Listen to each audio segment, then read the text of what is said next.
The Deer Farming channel is brought to you in part by Record Rack Deer and Elk Feeds.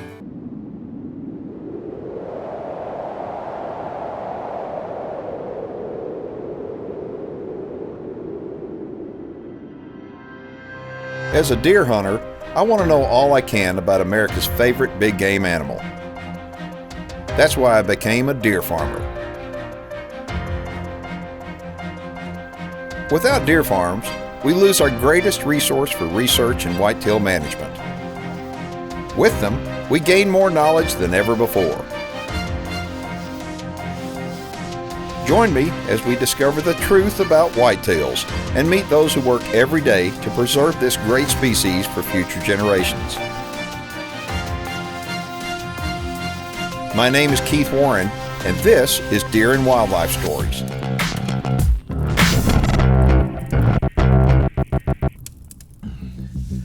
Hey everybody, welcome to the show. Today we've got something really special that we have never featured before. Today we're going to tell you all about the elk farming industry.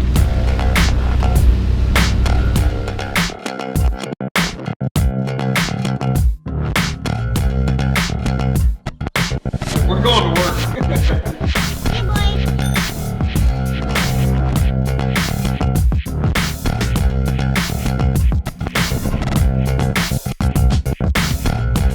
It's no secret that I am a deer farmer and I love whitetail deer. And it's also no secret that I'm an avid elk hunter. I absolutely love to hunt elk. And so I was stoked about having an opportunity to be able to come out to an elk farm and learn more firsthand about elk farming. I'm Kelly Farmer.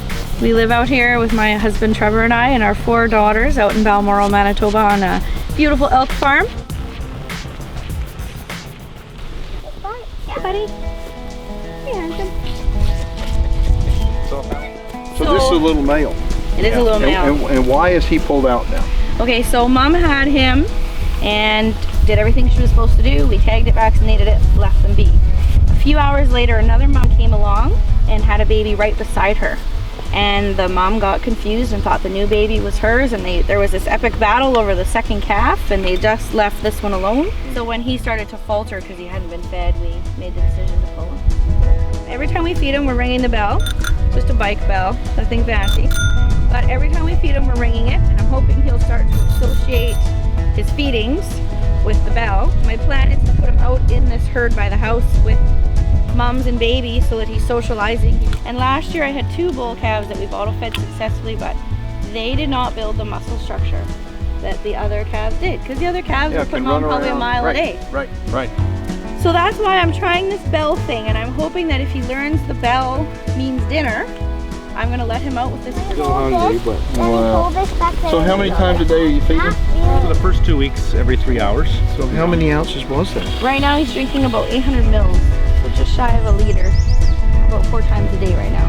So we want him just around 3,000 kind of a whole. Wow. You know, I look at a 3-week-old whitetail, we're going to feed it 3 to 4 times a day, depending upon how much health you've got and how many babies you've got. Exactly. You know, but you're only still talking 4 ounces a time. There it is. It's what we do all spring. Holy smokes! Pretty cool, eh? Man! Feel that. Woo! 65 days.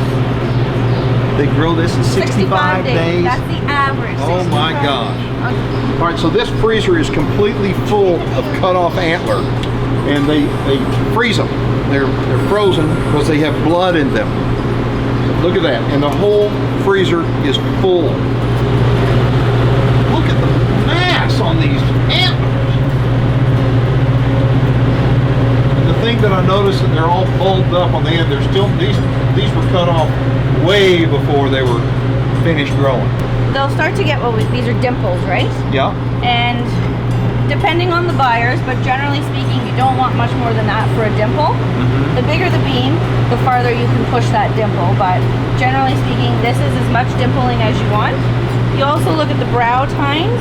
If they start pointing up a bit, or they kind of get a little pointy instead of looking like a sausage, Yep. that's a sign that they need to be cut as well. And then you'll see there's just a slight line, and that shows you've cut it really well. That's your line of calcification. The government issues us these tags. They're each individually numbered, and then I record when we cut antler which number goes on which antler. So the idea is that farm to fork idea. So no matter where they go in the world, you should be able to trace this antler back to Abel on this farm, and even whether it's right or left. The Deer Farming Channel is brought to you in part by New Dart, leading the industry in accuracy. I noticed so many similarities between elk farming and deer farming, but the biggest thing that I noticed is that elk farming has more revenues to be able to make money from. There's not another agricultural industry that has 4 outlets for one single animal.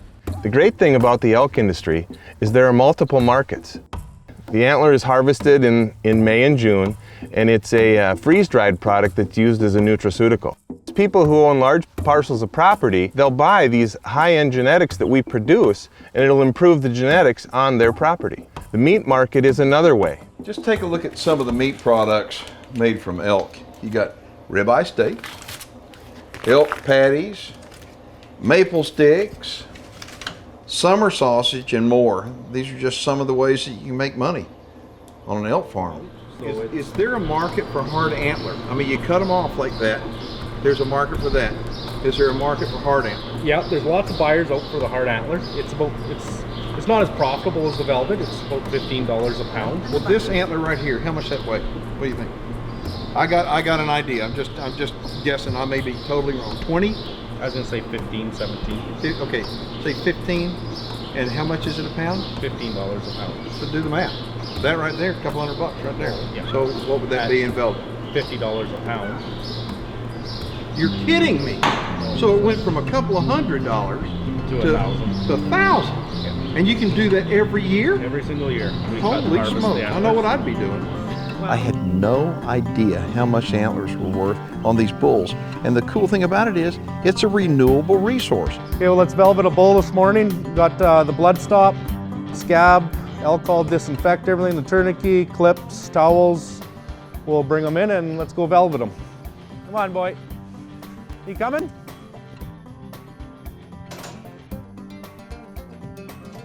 Come on, boy, lift up your head.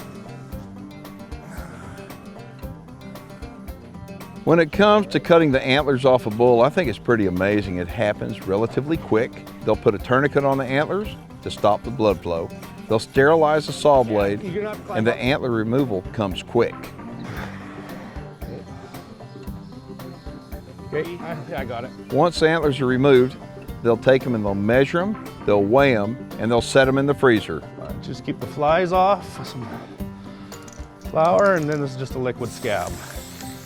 This is once a year we get this. It's a renewable resource. $1,500 a bull, 2 bulls per acre on marginal land. And when you look at the bulls when they come out after having their antlers removed, it looks like nothing happened at all. They're just missing their antlers. All right, thanks, boy. Thanks, Roach. See you next year.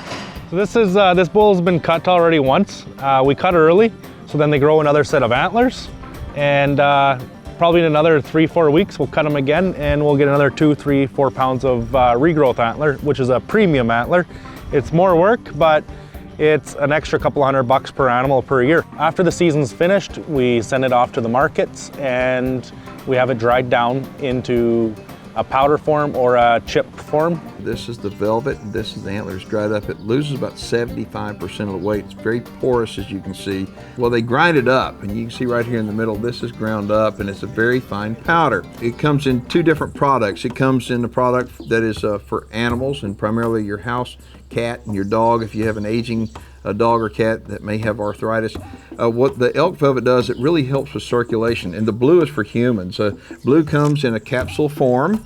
Most people wind up taking 2 to 3 every single day, and it doesn't work instantly. Nothing really works instantly that's going to be worth a darn. It takes several weeks for it to take effect, but you will notice a difference. It helps in circulation, and if the circulation is doing better, you're going to feel better, and your pet will too.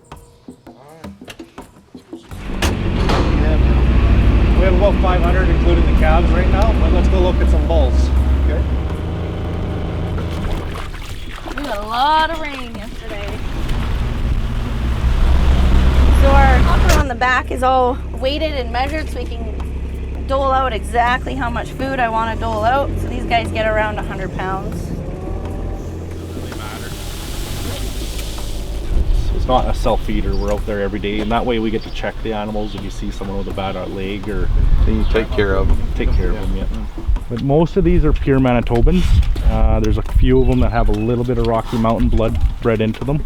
It's always a trial and error, trying to figure out which bulls you want to mix with your herd and stuff for different outcomes that you're trying to get, either from the velvet or the meat market or else the trophy market. So we sort of breed for a combination of it all. The Deer Farming channel is brought to you in part by Record Rack Deer and Elk Feeds. One of the most important things in elk ranching is keeping good records. No matter who goes out to tag or check calves, they take this with them.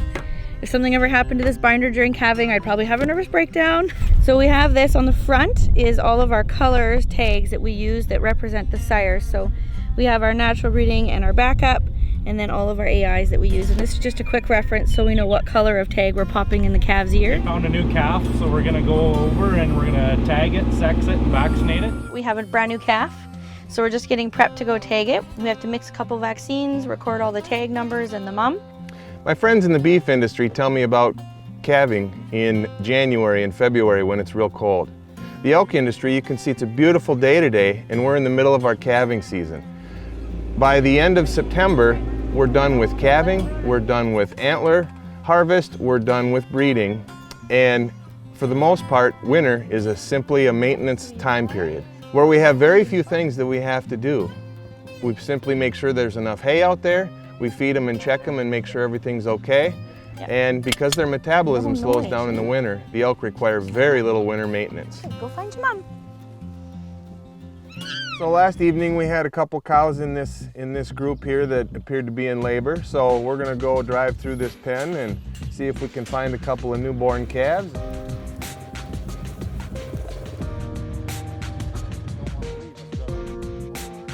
The safety zone calf catcher is designed to make calf catching easier and safer.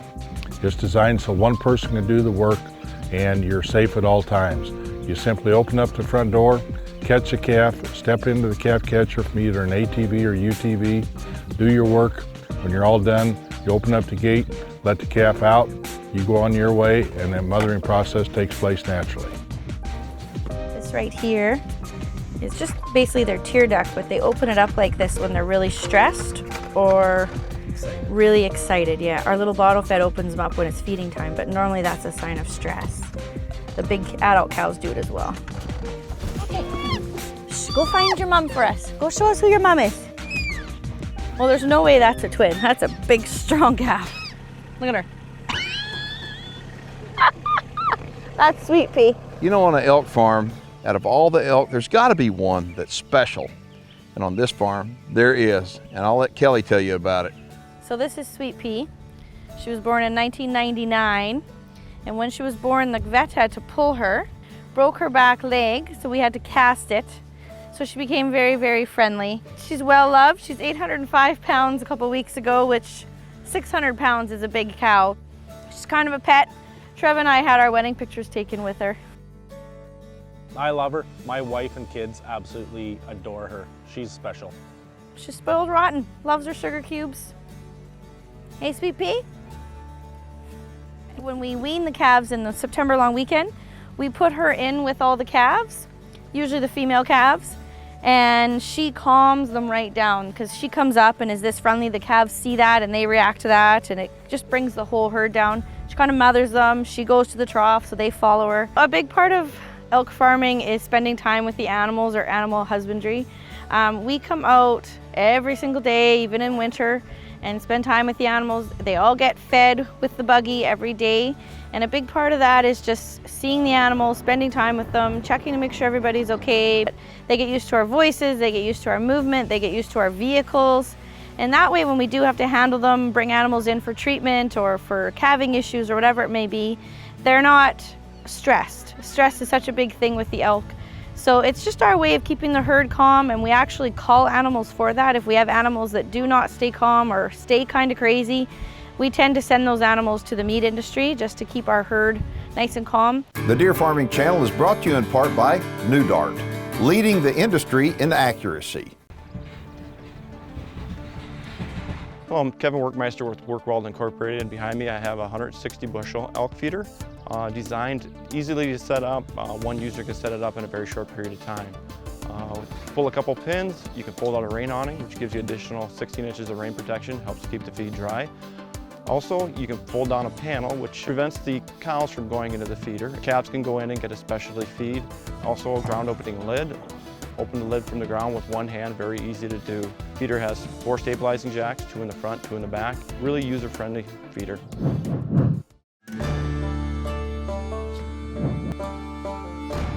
There's a lot of upside to elk ranching. It's the lifestyle, it's being able to work outside, be with animals that you love, it's able to spend time with your family. It's able to see something that you did with your bare hands and to be able to make a living doing it. In a busy world that we have today, that's a hard thing to find for a career, but it can be done with elk farming and elk ranching.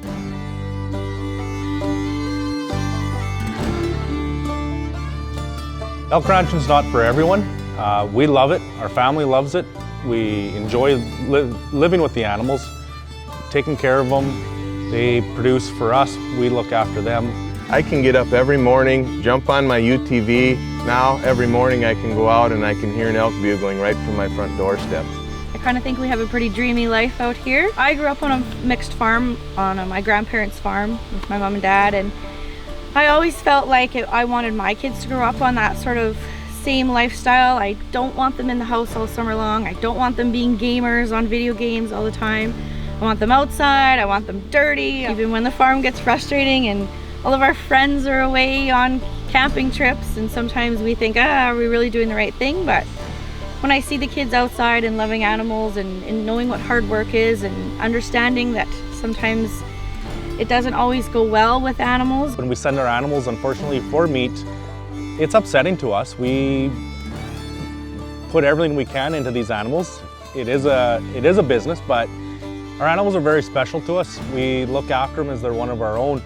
Go around, find an elk ranch locally, and talk to them. They'll take you in, help you out, put you in the right direction. You know, people live a very hectic lifestyle nowadays. I mean, they work in the city, they're busy, their blood pressure's up, and they're looking for something to do other than their typical city job. Elk farming may be for you. You know, elk farming, in my opinion, after visiting elk farms and getting to know the people, it's very therapeutic. I mean, you take a look at it, it's a great lifestyle. Here's a shed I found yesterday. Wow. That's just Look at that. just out in the bush. That's a nice deer. That's just a wild deer living around here. That's good. That'll be an average.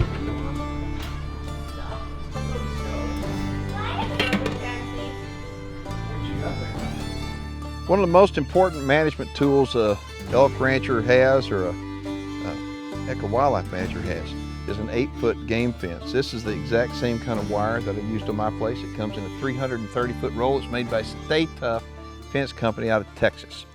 All right, this one is from Dylan. He's from Oklahoma.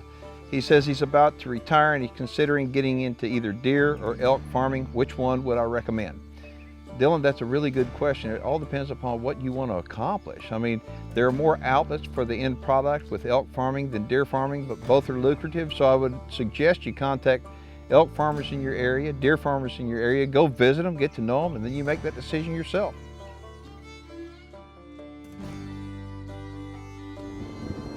Howdy, how are you? Good. Walking through this fuel stop in the heartland of America, I look at all the different products we have on the shelf, and I know that there's no other place on earth that we have all the things that we have in our country. And it makes me realize, you know, there's a lot of things that are taken for granted. I think a couple of things that are really taken for granted in our country are agriculture and farming. I think without it, we'd have a bunch of skinny people. I mean, think about it. Agriculture and farming feeds everybody. And elk farming, elk ranching is a cool thing. If you'd like more information on elk ranching, all you need to do is just log on to my website. I'll have a direct link to every single one of the sponsors that made today's show possible. And I'd like to thank you for watching.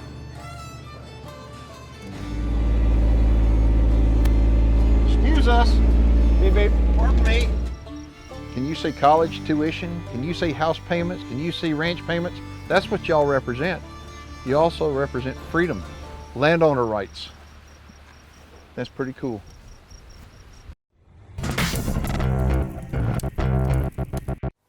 If you'd like more information about elk farming, go online to elkranching.org.